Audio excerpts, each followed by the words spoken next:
So up until this point, we've been talking about, some of the baseline configuration stuff that you would be looking at in regards to the organization. The other thing that you have to kind of consider as far as configuration and items go is how you're going to handle processes. What are some of the automated situations that come into an environment that you're working with? And so that's the ability to actually go in and automate what people are doing to really provide them with a very simplistic or one-of-a-kind experience when they're working through it. Now, processes are not necessarily the primary focus of this course, and there are courses that do specifically target processes. I do think it's very important to understand what processes are available inside Dynamics 365 and what are some of the basic design concepts around them. The types of processes that you're actually going to build and implement inside your organization are going to be specific to what it is that you're doing. And oftentimes the business processes or the business logic that you have are going to reflect those different decisions. So what we want to do in this particular module is just take a look at the different processes that are available in Dynamics 365. Talk a little bit about business process flows. Now in the next module, we'll get into business process flows in a lot more detail, but just understand what they're used for. Get into workflows and talk about where workflows fit into the grand scheme of things, and also understanding how you will create different types of workflows, whether it be a real-time workflow or a what's called behind the scenes or background workflow inside the application. We'll look at dialogues and where dialogues would be used inside your instance, as well as custom actions. And then we want to show you just how to create a Dynamics 365 workflow inside the application so you understand kind of what's working through those individual situations. As you're building and defining how people are going to interact with the application, a lot of times you'll have different, processes or procedures that could very well be assisted by using Dynamics 365 processes. Now, there's a lot of different ones, and each one of them really fit a different gap when you start talking about the grand scheme of the application. But some of the ones that you would look at, and some of the key ones that we'll talk about over the course of this module, are things like business process flows. If you think about it, a business process flow is really a process that you might have that might span multiple entities within the application. So if you think about kind of like an onboarding process or a lead to order process, it's going to start with a lead. There's going to be several different things that you have to do within the context of that lead, and then you'll ultimately qualify that lead into an opportunity. And then you'll do some different steps inside that opportunity to hopefully ultimately move it into an order and then into an invoice. And a business process flow can really help kind of define what that procedural element looks like as you're moving forward. You also have the concept of workflows, and workflows are really just kind of automatic procedures that run either in the background or in real time, depending upon what you need them to accomplish. So for example, maybe you want to create a follow-up task after an opportunity has been created that reminds the salesperson that this opportunity is going to close, 4 days from now. So you set up a workflow that automatically 4 days before the opportunity is scheduled to close creates a task that reminds the person they need to follow up or call this particular individual based upon those items. And then the other ones that you might see is like maybe a custom action. And a custom action is more of kind of a higher end situation, but it basically allows you to create kind of your own custom transactional API, maybe for like escalating a case or something that could be executed through workflow actions. And we'll talk just a little bit about each one of these in a little bit more detail. Now, the first one let's talk about is business process flows. Now, we're going to get into business process flows a lot more in the next module, so I'm not going to spend a ton of time on this here, but really it's kind of what we talked about at the top of the last slide. It's a guided process that may involve one or more entities or records inside Dynamics 365. And what it does is it breaks those things down into different stages. So for example, you have the qualify stage that might be associated with the lead entity. Once you've qualified that lead, now it moves over into an opportunity that might have different stages that are associated with that opportunity. I need to develop the opportunity and define what specific products and or services I'm going to do. Then I may need to actually move on to the next stage, which would be proposing. And during each one of those stages, there's going to be specific steps that define what it is that I have to do as I'm working through those. And what's nice about business process flows is obviously they're a guided process, but they also give you the capability to make certain things as part of those business process flows required. So as people are moving forward, they have to complete certain elements before they can go on to additional steps. And like I said, we'll talk more about business process flows in the next module. Workflows are another key aspect to what you would be looking at. Now, if you think about workflows from a simplistic standpoint, think of them almost like a macro. I have something that I want to take place when X, Y, and Z is considered true. So they look at a specific situation and then they run in those situations based upon criteria that we specify. Now, what's kind of nice about these workflows is there's a lot of different ways that we can execute them. We can have them tied to a specific event. So for example, when an opportunity is created in the system, I want to evaluate certain criteria based upon when this opportunity was created. And if this criteria is true, now I'm going to go ahead and I'm going to fire this event inside the application. Or they could be more of an on-demand type situation where based upon certain situations, a user just pushes a button and then fires the workflow automatically. Now, typically speaking, when you've talked about Dynamics 365 workflows in the past, they've always been what are called background workflows, which basically means that they're going to kind of run in the background, which would allow the user to continue to use the application while that workflow is executing. So for example, if you wanted to create a task or a phone call activity for you inside the application, that's best to have that run in the background, because otherwise we would prevent the user from moving forward. If it's a background scenario, it creates that activity. Once that activity is available, it shows up inside the UI and the user can use it. Sometimes you need more immediate feedback. Sometimes maybe you need a value in a specific field to change, and you don't necessarily want the user to have that take place or to be able to move on until that particular situation has taken place. And in those situations, you can create what are called real-time workflows, and they almost work like a plugin. They're going to fire inside the application UI, and the user's not going to be able to do anything with them until they finish. And we're going to show you kind of an example of different workflows as we move through this module. As I said, the background workflows are the ones you're going to see most often. These are the ones that are going to be kind of triggered automatically based upon maybe when a record is created or when a record status changes, but they will run behind the scenes. So the user will be able to still use this option and kind of work with it from there. This is really nice, like I said, in that opportunity scenario where maybe I want to create a follow-up phone call to call this person 4 days before the opportunity closes. I could have a wait condition that says wait until 4 days before the estimated close date on the opportunity, then create this phone call task so the person remembers that they need to call this person back, or send them an email to remind them that they need to call this person back. So it basically just sits there and kind of runs in the background, but the users can still use the application and kind of function as necessary when they're working through it. The real time is a little different scope. This says whatever I'm doing, I will need to provide this feedback kind of immediately to the user as they're going forward. So the major difference here is instead of being able to kind of still use the application, I really have to wait until I've done something or until it's done. So the user's blocked and they can't move forward.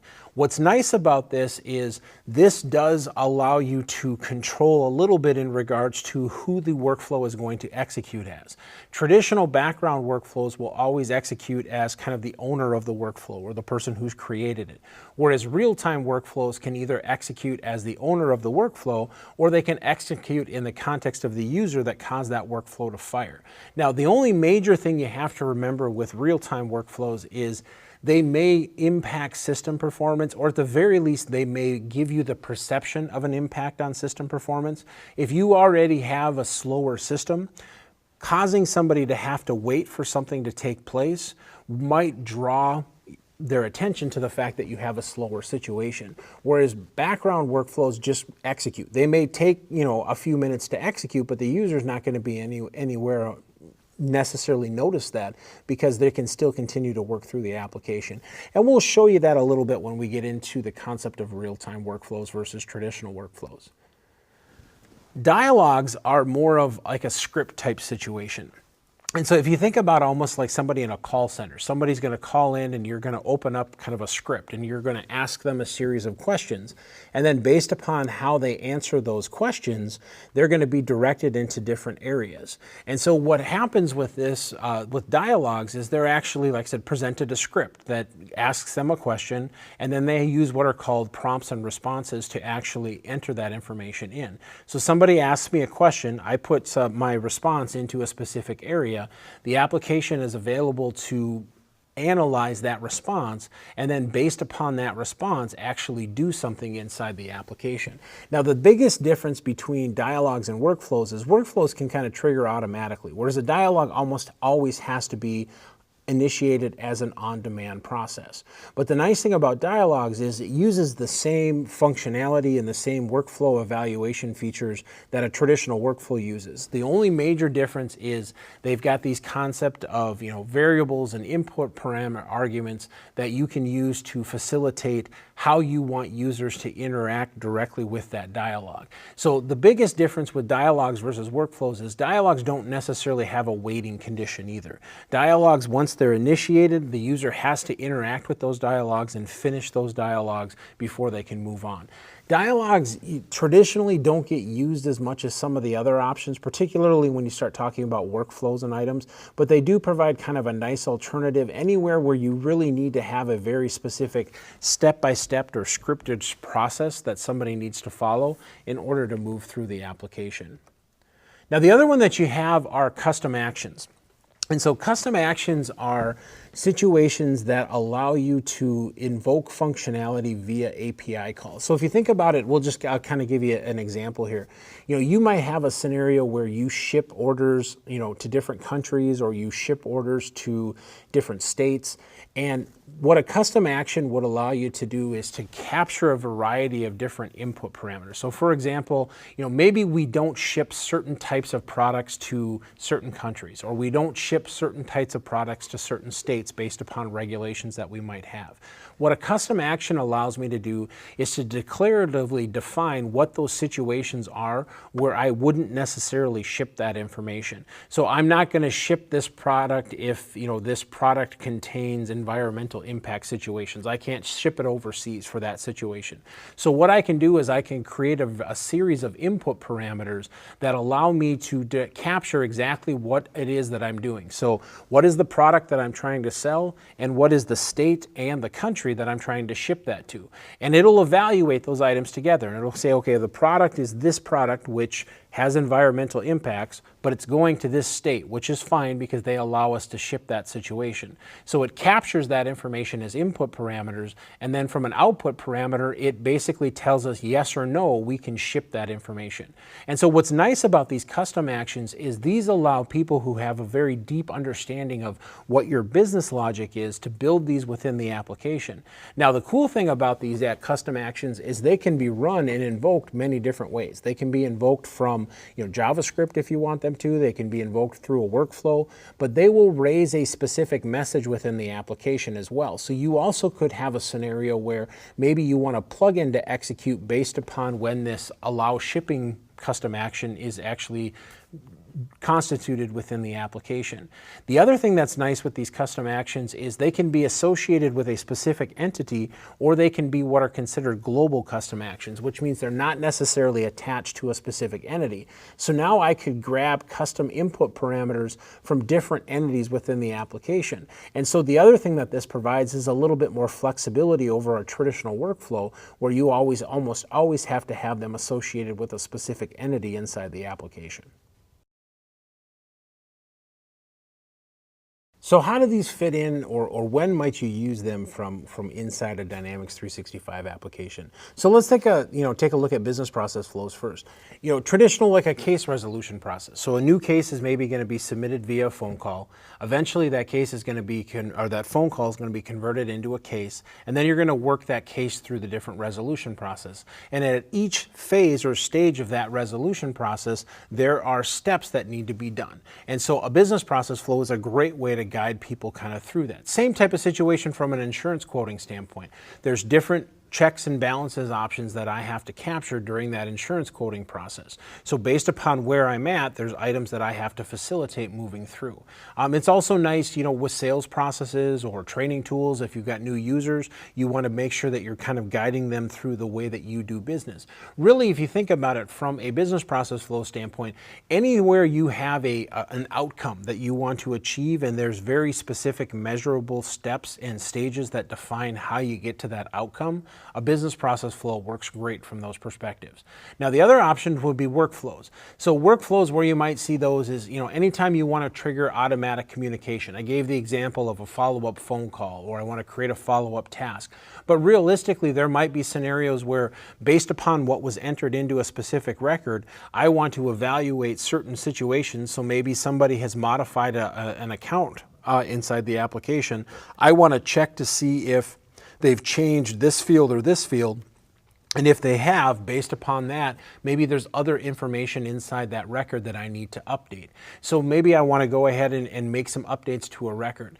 Anytime you have, manipulation of the application that you want to be able to have happen automatically, a workflow is a great way to be able to facilitate that.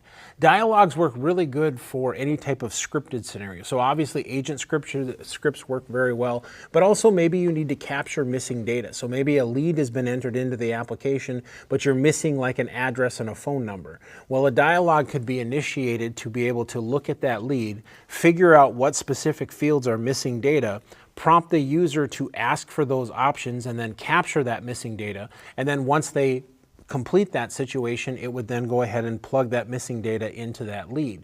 Or I've also seen them done for billing errors and adjustments. Somebody's disputing a billing situation. You have a dialogue that pops up. It says, okay, what is the reason for the billing error? Here's the reason. What was the original amount? It pulls in from that record. It determines what the original amount was, and then it goes out and allows you to determine what the new amount is and then apply that from there. So anywhere you really need kind of a guided process to send people through. And then from a custom action standpoint, anytime maybe you're doing custom approval situations, we've seen people do them even for like sports organizations with ticket brokering situations where they supply a situation that says, here's the date of the game that I'm looking for, here's the number of tickets that we're looking for, here's the price range that we're looking for, and now we have a custom action that maybe executes a plugin inside the application that goes out to a ticket brokering software, says here's all the items that meet that criteria, and now you have access to this for 5 minutes to determine whether or not you actually want to select those seats. Those are kind of examples of where you might see some of these different elements come into play as part of the application. So the next thing I'd like to do is actually take you in and just create a workflow. But before we do that, let's just talk about some of the basic things that you have to understand around creating the workflow, and then we'll get into the actual design elements and take you into the designer. The first thing is, whenever you're creating a workflow has to be associated with a primary entity. So for example, if I'm going to create a workflow, that's going to trigger some type of functionality based upon an opportunity being created, that opportunity is going to be the primary or the triggering entity within the context of that application. Now, the thing to remember with that entity is important because that entity is going to define when that workflow functions inside the application. And the biggest thing to remember is once you define what the entity is for a specific workflow, you cannot make any changes. So once I say, okay, this workflow is going to be associated with the account entity, I can't change that when I'm moving forward. The only real way that I would be able to facilitate that would be by going in and creating a different workflow with a different entity. Now, the other thing is when you start talking about workflows, again, there's a couple of different types. There's the background workflows, and then there's the real-time workflows. Background workflows can be triggered a couple of different ways. They can be triggered automatically, so they can be triggered based upon something happening in the application. Somebody's created a new record of that entity type. Somebody's gone in and assigned ownership, so they've transferred that record from one user to another user. Maybe they've gone in and edited specific fields. Those are examples of things that could trigger this functionality automatically. The other option would be to basically create it as an on-demand workflow where somebody has to go up to the command bar, hit the button for running that workflow, and that's going to execute the workflow itself. Now, the other option you can do is what are called child workflows, where I could actually initiate a workflow through another workflow. So you sometimes will see this done from like an opportunity perspective, where maybe I have a concept of a large scale and a small scale opportunity. I have a specific triggering functionality that I want to do if an opportunity has an estimated value of more than $50,000, and I have a specific thing that I want to do if it has an estimated value of under $50,000. So I might create a workflow that just evaluates what's the estimated revenue for that opportunity. And if it's more than $100,000, it's going to trigger the high-end workflow. If it's less than 100,000 or less than 50,000 or whatever that threshold is, it might trigger the low-end workflow. And that's a real common way that not only can you make triggering and streamlining this process a little bit more effectively, but because you have a bunch of smaller workflows running within the context of the application, it can also make troubleshooting a lot easier, because now you can see what specific workflow is causing the issue and you can go more targeted on those individual steps. Whereas if you have one workflow that's got a bunch of different steps, sometimes it gets a little harder to really pinpoint exactly where that process is where you're having the breakdown. Now, the other thing to remember is each workflow that you create, particularly if it is a background workflow, will have an owner. And in background workflows, when that workflow executes, it's going to execute as that person. So for example, if I create a workflow that multiple people might use in the application, that's fine. But when that workflow runs as a background workflow, it's going to execute as me. And so there are some design things that you have to keep in mind as you're setting these individual situations up inside the application. So the easiest way to actually walk through this is just to go in and create a workflow. Now, with that being said, there are, if you refer back to the documentation and to the slides that that you can download as part of this course, all of the information that we're going to talk about here will be available in those slides so you can reference them. It's just easier to be able to kind of see it from the context of a demo. So we're going to go ahead and just create kind of a basic workflow that modifies some baseline information. So I'm going to just go ahead and go into Settings and Processes. And so this is going to take me into my process center. This is where if I wanted to create a business process flow, if I wanted to create a dialogue, a workflow, even a custom action, this is where I would be able to facilitate that inside the application. Now, it's going to show you a few different processes. It's going to show you, first and foremost, the processes that you've kind of designed or that you're the owner of, but then it's also going to give you the capabilities if you wanted to switch and just see all processes that would be in the application. You could switch it to those options and see what specific processes are in the system regardless of who's created them. Now, these are just some business process flows that kind of ship as part of the application itself that are automatically activated or not activated depending upon situations. Now, we're just going to go ahead and create kind of our own process. So I'm going to go ahead and click on New, and it's going to ask me, what do I want to call this? And I'm just going to call this Sample Op Process. What is the category? The category in this case is going to be a workflow. And then what is the entity that I want to base this off of? And so this is that thing that I don't have the ability to change once I'm coming in here. So I'm going to go ahead and just click on Opportunity. Now, the thing that you'll notice here is it's got an option that says, do you want to run this workflow in the background? This is that kind of background-based workflow that we talked about, and this is the default. If you wanted to, I could uncheck this, and this would now allow me to create what's called a real-time workflow moving forward. But in this case, we'll just go ahead and kind of leave it as a background workflow. Now, the other option is, as I'm working through this, I can create these as kind of workflow templates and blank process templates, which would allow people to kind of more streamline the process of creating these information as they're moving forward. Now, I'm not going to worry so much about that at this point. We'll just go ahead and leave it as kind of a workflow with a blank process, and then we'll go ahead and click on OK. So this is going to open up and create my workflow that I can use to kind of define what I want to work with. Now, again, down here where it says Activate As and it says Process, this is where if I wanted to save this as a template to make it available moving forward as a template, I certainly could. But in this case, we'll just go ahead and leave it as a process. The first option that you'll see here is Available to Run. So right now it's running as a background process based upon a triggering action that takes place in the application. You'll notice that I have a couple of different options here. I could have this run as an on-demand process. So this would basically mean that somebody would have to go up, push the button to execute the application, and then have it take place. The other option that I have is a child process. And this would mean that this could now be executed through another workflow in the application. Now, this is going to be a traditional asynchronous workflow, so that's why run in the background is always going to be there. Right now, it's going to be triggering based upon only when a record is created. But if I wanted to, I could also make it as on demand, so if somebody just checks the button to actually run it, they could. Or I could do as a child process, which means it could be created when a record is created, or run as a child process. Or I could just uncheck this and just have it run as a child workflow.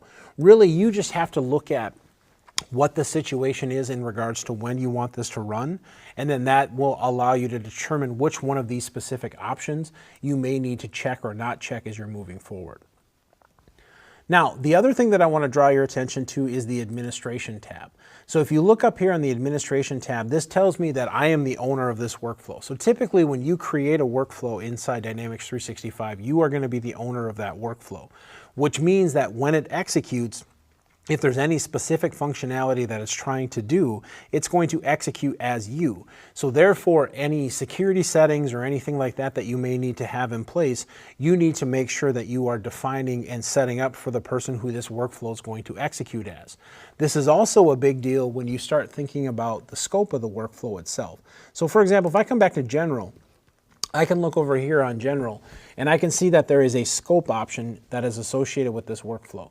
And if I click on the drop down, I can see that the scope can be set to user, business unit, parent-child business units, or organization. So if you think about when we talked a little bit about security roles and privileges and access levels, this scope is very much kind of the same situation. So for example, if I leave the scope at user, which is the default, it looks at who the owner of the workflow is.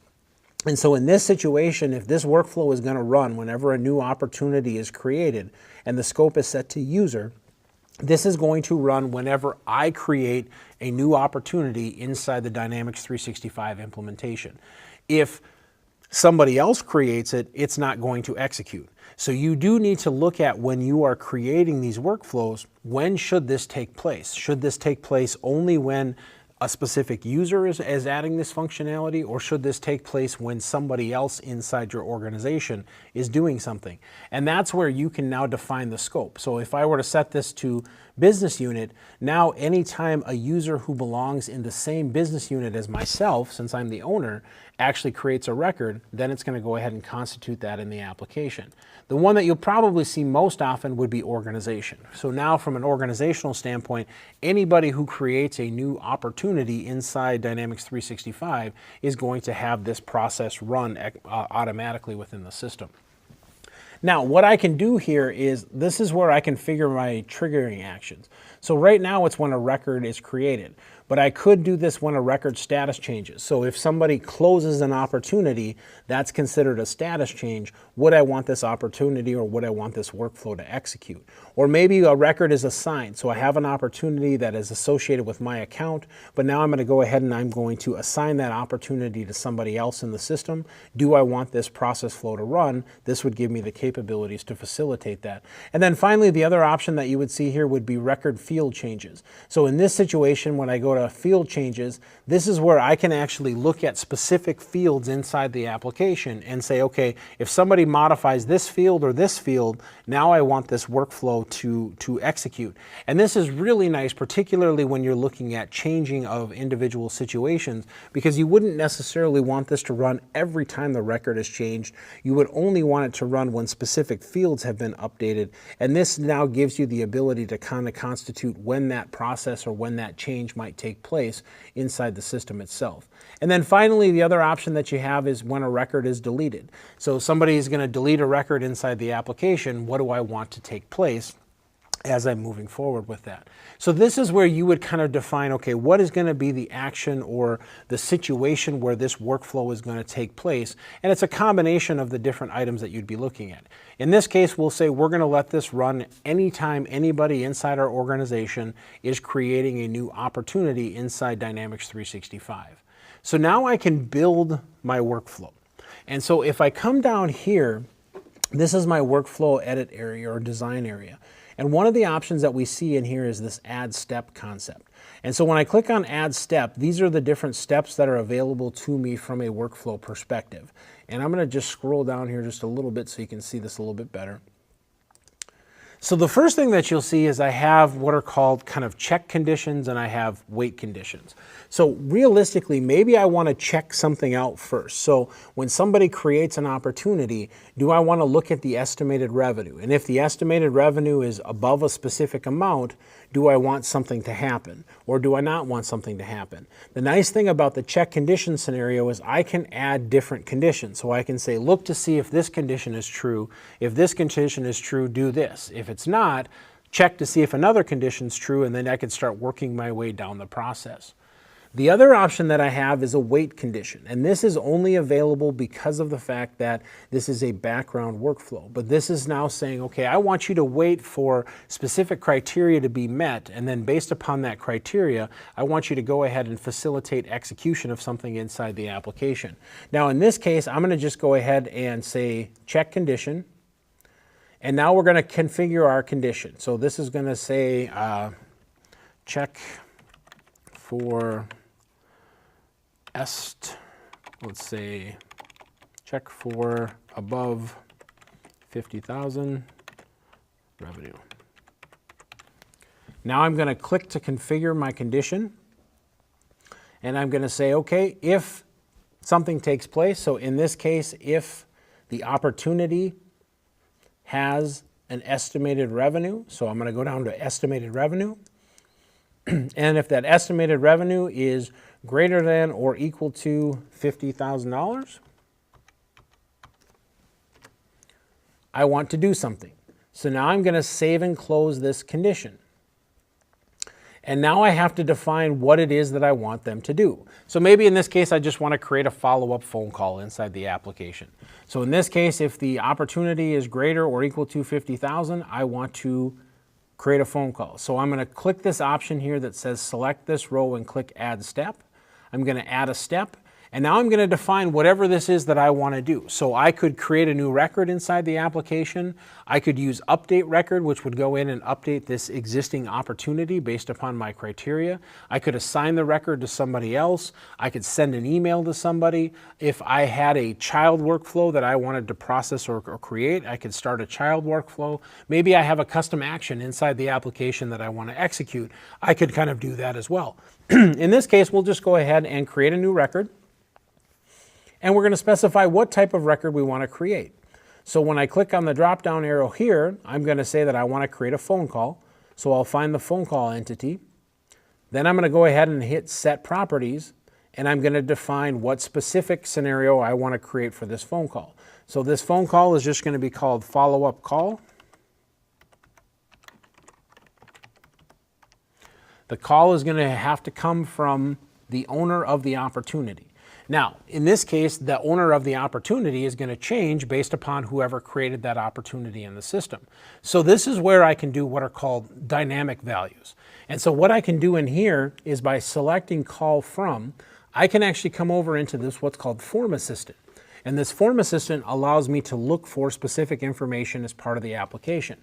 And so I'm going to look at the opportunity, but I'm going to look at, from an opportunity perspective, I am going to look at who this call might be coming from. So this is where I could look at, the owner or something to that situation. So in this case, I'm going to come down here and I'm going to look at the owner of the opportunity, and I'm going to look at the owner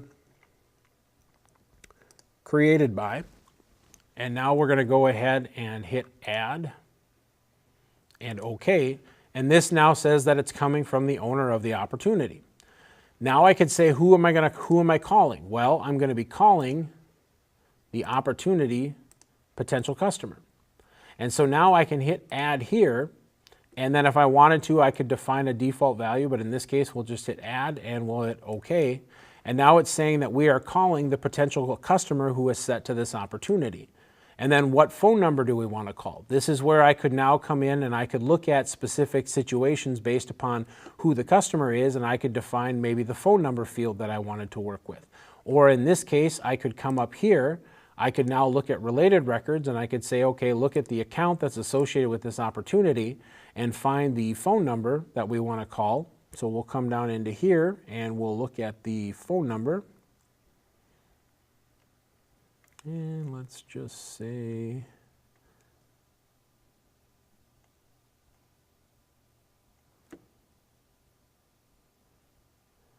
where's my phone number field here?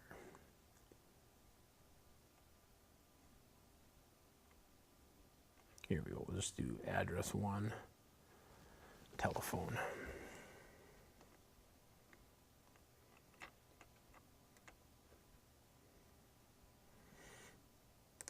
So you pick your field. So in this case, we'll just pick telephone 3, which is fine. We'll hit add and then OK. And now this defines what the option is. So this is going to create a phone call. It's going to call it from the person who created the opportunity. The call is going to go to the potential customer, and it's going to use the phone number that we've kind of specified to this situation. This is just creating the activity inside the application. Now I'll go ahead and I'll save and close this. So now I have to define what I want to do next. Well, if it's less than 50,000, what's my next option? So this is where I could now come up into here and select kind of this entire condition. And now I can go up and hit add step, and I can see that I have only a couple options here. I could do another conditional branch, or I could do a default action. Whereas if I don't have the entire thing selected, if I just have the step selected, now if I hit add step, I'm actually adding another step to this particular part of the condition. So this is where you have to be a little bit aware of what you have selected inside the app. In this case, we're going to go ahead and add a default action that just says if the estimated revenue is not more than $50,000, then all I want you to do is we'll just say send an email. So in this case, I'm going to go ahead and add a step. I'm going to send an email. I am going to create a new email message. I'm going to hit set properties. And I am going to send this email from the owning user of the opportunity. I am going to send it to the potential customer on the opportunity. The subject is going to be follow-up on opportunity. And we'll just put don't forget to follow up on the, and now I'm going to go into opportunity. I'm going to switch this to topic, add, and OK. And so now this is going to create an email that's going to follow up with the name of the topic of the opportunity automatically kind of pre-populated. And then I could just go in and I could fill in any other additional information on this based upon the items that I wanted to. In this case, we'll just go ahead and leave it at this. We'll go ahead and hit save and close. And now my opportunity or my workflow associated with this option is created and ready to go. Now, as you can see, this is a very simplistic situation, but at the same point in time, it does give me a variety of different options available to it. So these can be as standard or as complex as you want them to work with. Now, once you're done, you just go ahead and you activate the workflow inside the system. So I'll go ahead and activate this workflow. It'll ask me if I want to confirm the activation. I'll say, yep, go ahead and do that. And now this workflow is ready to go, and you'll notice that I really can't make any changes to it at this point. So now I'm going to go ahead and I'm going to just close out of here. I'm going to go back into sales and opportunities.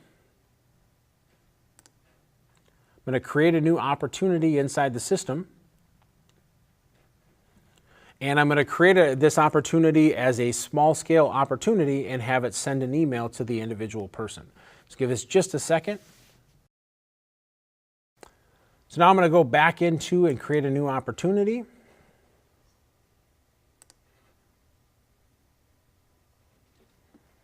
We'll call this Derek's sample. We'll associate it with a specific account. Enter an estimated revenue of $25,000 and an estimated close date of end of the month. Now I'm going to go ahead and save and close this opportunity. Now, the big thing to remember here is this is what is considered a background workflow. So this is not necessarily going to execute in real time. This is something that will take a minute or two before the actual email activity would be generated in the application, which normally would be fine because in this situation, I would more than likely be moving on to something else and clicking onto another item inside the application. However, if I open this back up and I go into activities, there is that email activity. So here's that email that got auto-created as part of that workflow process. And so these workflows are just an excellent way that if you have specific types of automation processes you want to bring in, that you can go ahead and kind of facilitate that inside the application.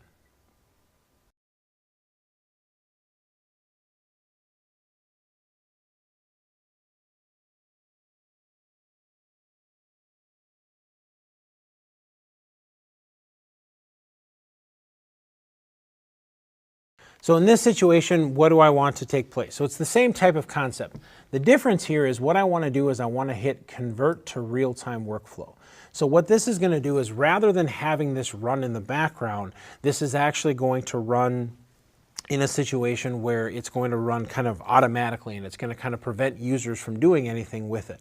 So what you'll notice here is I still have a lot of the same options. I can run this as an on-demand process if I wanted to, so it's still something I could execute manually. I could also have this run as a child process, so I could have this run within the context of another workflow. But now what you'll notice is I have different options around how this automated process works. So I still have kind of my same situations where I can have it work when a record is created or when a status changes or something is assigned. But the difference here is now I have the ability to have this execute in different situations. And so you'll notice here I still have my concept of scope, and we'll set this as organization just like we did before. But now what this scope process refers to is what's referred to as the database transaction process. And so basically what this means is I could have this actually manipulate some of the information as part of how the information is committed to the database, but I could have it happen as part of that database transaction either before kind of CRM does its thing or after CRM does its thing, what's called kind of the main platform operation. And now depending upon the type of situation that it is, you have the ability to have it actually either occur after or before the database transaction. And we're not going to get into that in a whole lot, but the big thing to understand is when a record is created, you really have to have the record get created as part of the database, and then it will allow you to manipulate the information before it truly commits it to the actual database, which is why after is the only option you see when you choose created. If I come down to record field changes, I can actually have this manipulate either before the main platform operation or after the main platform operation. So before CRM kind of does its thing inside the database, do I want to tweak a couple of values so those are being used prior to it actually going through and doing it? Still part of the database transaction, but just happening before, or do I want it to happen after? So like an auto number type thing would happen after. The record has to almost be on the verge of being created as part of that transaction. Then it's going to go out and determine what the most recent number is and use that as part of the auto number situation. In this case, we'll just go ahead and have it run as after. Now you'll notice that when I go to record is deleted, the only option I have is before, because once kind of the initial operation of CRM deletes that record as part of the transaction, none of that information is going to be available for me to use and report back as part of this process. So what before says is if I want to capture some of that information and put that into like an email or something like that, letting somebody know that this record has been deleted, I would have to capture that information before CRM does its thing. Otherwise, I wouldn't have that information available to use as part of the option. So each one of these has a little bit different kind of triggering scope that defines what takes place in here. But in this case, I'm going to just go ahead and say after the record is created. And now in this scenario, the other difference that you'll see here is how do I want this to execute? So I'm going to have this perform some type of update or do something in the application. Do I want this to perform the update as the owner of the workflow, or do I want this to perform the update as the person who made the change inside the system and actually caused this functionality to fire? In this case, I would want to do it as the person who made the change in the system and caused the functionality to fire. So I'm going to leave it as this option.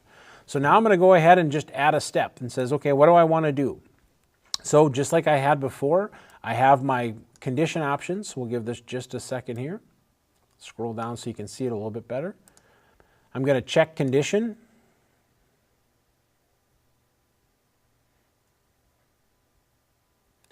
And I'm going to say if, and we'll just look for a certain field here, if the account relationship type equals customer, I want to do something. So in this case, we'll go ahead and hit save and close.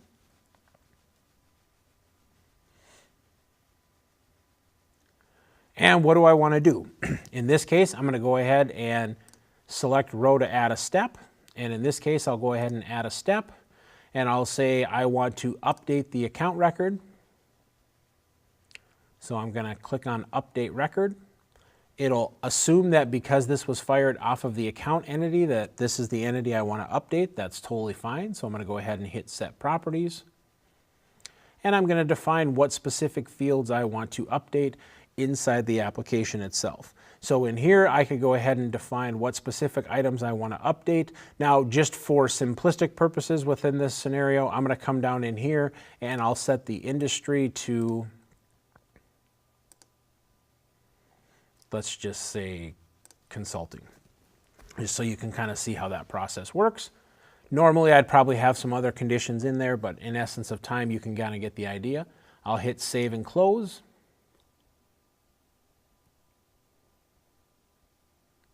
And then I'm going to go up and select my entire condition again. And at this point, I'm going to go ahead and hit add step. And I'm going to add a default action. And in this case, the default action is if they are not a customer or relationship type is not set to customer, then all I'm going to do is add a step to stop the workflow. Now, the major difference that you're going to notice here is this is going to take place in real time. So again, I'm going to go ahead and activate this just like we did before.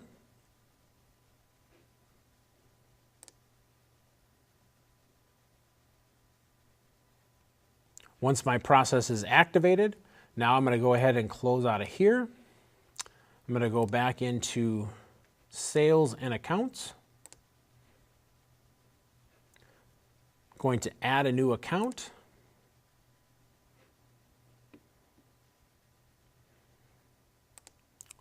We'll call this sample account. Set the relationship type to customer. Now, if I scroll down into my details, I can see that industry does not have anything in it. I'm going to go ahead and save the record.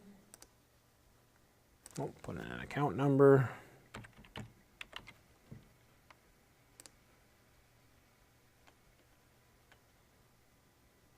And now I can see after it's saved it, consulting has been pre-filled in. This is an example of the real-time scenario. Now there's a lot of other things that you can do with these real-time situations. This would be where we could invoke custom actions, but you need to really look at which one's going to work best for what you're doing. Now the real-time is nice because you get that immediate feedback, but remember that again, if you have, performance issues, stuff like that, sometimes this can really highlight it. So really look at what would be the use case one, why you would want it to be real time before you actually make it real time. I always like to tell people just because you can make it real time doesn't mean it always has to be. But these are two great ways that you can now start automating how that process takes place. Now the other thing that's really nice about these workflows is when I say record is created, it doesn't have to be created from within the user interface. It could be a record that gets imported into the system. And now it just evaluates certain criteria based upon those options getting imported in, and the workflow still executes that information moving forward. So these workflows and dialogues and all these different processes can be a real nice way to really automate and start customizing and tailoring the application based upon what you want to accomplish, based upon how the information is being either put in or what the information is that's being put in. So as you can see, automation inside Dynamics 365 can be done many different ways based upon whatever it is that you are specifically trying to accomplish. And the other consideration into that is really how much interaction you want the user to have based upon what it is that you're trying to accomplish. So you can really look at, here's what I want to take place and here's how I want to trigger that functionality to define how you want your automation process to work with. Workflows are a great way when you're looking at automated triggers to be able to facilitate commonly used processes processes inside the application, and specifically if you want them to be created by non-developers. Now, the other option that you would have would be business process flows, where you can use those as kind of a way to guide users based upon different stages and steps that might work through multiple entities. But don't forget about dialogues. Dialogues are nice because they're really more of the wizard-based situation, where you click on a button and now you ask people a series of questions, and based upon those different questions, they will now interact and work with information from there. The big thing that you want to really always keep in mind when you start working through these situations is they do allow you to manipulate data, they do allow you to work with simplistic type functionalities, but they also give you the capabilities to work through different options. You just want to make sure that you're always trying to find kind of a proper balance based upon what it is that you're trying to work with, just to make sure that you're not over automating, because you obviously can do that as well. So they do give you a nice way to automate the system, but just be aware of, as you're using them, make sure you're targeting them based upon the specific use cases that you want to work through.